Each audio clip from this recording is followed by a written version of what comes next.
Viral ajakan di media sosial terkait memberi jalan bagi mobil yang dikendarai Menteri Keuangan Purbayayudi Sadewa. Pasalnya warganet menyebut Purbayayudi sedang memperbaiki perekonomian Indonesia. Ajakan itu ramai-ramai digaungkan di berbagai media sosial.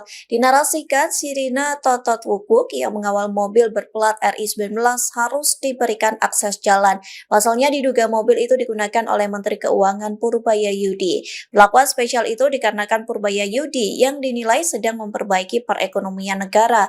Adapun ajakan itu ramai diperbincangkan setelah Purbayayudi telat menghadiri acara penyerahan barang bukti korupsi di Gedung Kejaksaan Agung RI pada Senin 20 Oktober. Acara itu turut dihadiri Presiden Prabowo Subianto yang sudah terlebih dahulu tiba di lokasi. Sementara Purbaya datang terlambat dan tergopoh-gopoh menghampiri Prabowo. Sang Menkeu langsung hormat kepada Prabowo sembari membungkukkan badan meminta maaf.